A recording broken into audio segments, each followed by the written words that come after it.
오늘 또 좋으신 주님 앞에 나온 여러분을 환영합니다. 이 시간 기도의 씨앗을 뿌리면서 주님의 평화가 우리의 마음과 삶을 가득 채우기를 소망합니다.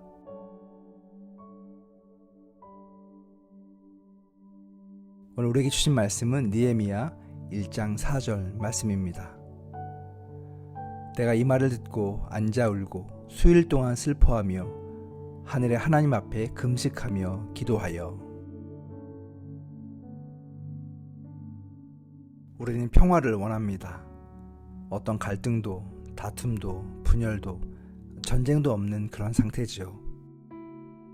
아마도 우리는 가장 고요하고 완전한 환경을 꿈꾸며 그것을 평화라고 생각할지 모르겠습니다. 그러나 성경이 말하는 평화는 단순히 갈등이 없는 상태가 아닙니다. 오히려 전쟁 중에도, 고통 중에도, 낙심 중에도 누릴 수 있는 것이 성경적인 평화입니다. 오늘 느헤미야의 상황은 어떠했습니까? 그는 바사 제국 왕궁에서 술 맡은 관원으로 살고 있었습니다. 겉으로 보면 그는 안정된 지위, 명예, 안전한 삶이 보장된 삶을 살았던 것 같아 보입니다. 그러나 실상 그의 자리는 근심과 두려움이 넘치는 자리였습니다. 왕의 곁에서 언제든 목숨을 잃을 수도 있는 위험한 자리였고, 한 번의 실수나 불성실로도 모든 것이 무너질 수 있는 불안한 자리였습니다. 나라를 잃은 이민자로서 예루살렘이 무너졌다는 소식을 들었을 때 그의 마음도 함께 무너졌습니다.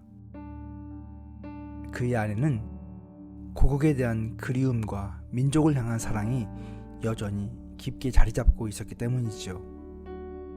그는 민족의 고통을 자기의 고통으로 품었고 결국 눈물을 흘리며 금식하며 하나님께 간구했습니다. 생각해보면 느헤미야는 단지 한 사람일 뿐이었습니다.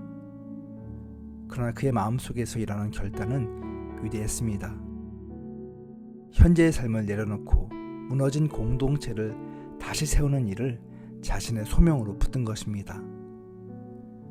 그에게 평화는 단순히 조용히 지내는 삶이 아니었습니다. 하나님의 뜻 안에서 무너진 것을 다시 세우고 잃어버린 것을 회복하며 공동체가 다시 하나님 안에 바로 서는 것을 그는 바라고 꿈꾸었습니다. 우리도 마찬가지입니다. 대한민국에 살든 해외에 있든 우리는 조국과 공동체를 향한 사랑을 잊지 말아야 합니다. 오늘 우리의 마음을 돌아봅니다. 내가 추구하는 평화는 어떠한 것인가? 나는 내 공동체와 나라를 향한 하나님의 마음을 품고 있는가? 분열과 대립 속에서 평화의 도구로 쓰임받기 위해 무엇을 내려놓아야 하는가? 이 시간 잠시 참된 평화를 생각하며 주 앞에서 묵상으로 나아가겠습니다.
이 시간은 우리의 조국 대한민국을 위해서 간구합니다.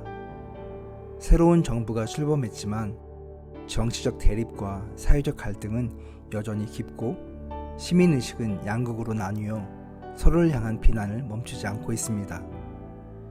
경제적 불안으로 인해 많은 가정과 청년들이 미래를 두려워하고 있으며 공동체의 연대는 점점 약해지고 있습니다. 이때 하나님의 평화가 대한민국 위에 임하도록 기도합시다.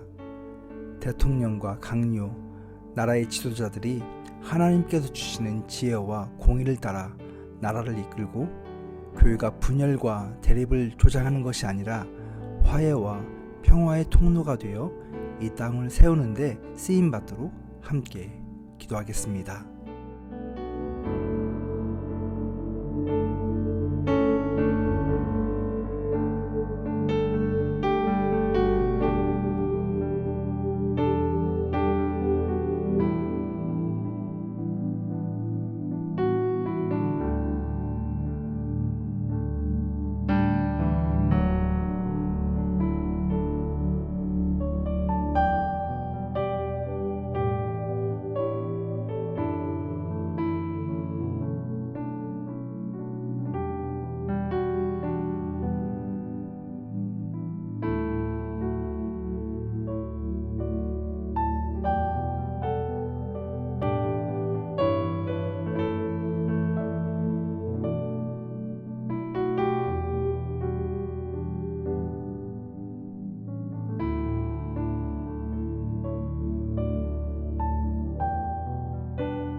오늘 열방을 위한 기도는 아프리카 사헬 지역의 차들을 위해 중보하며 나아갑니다.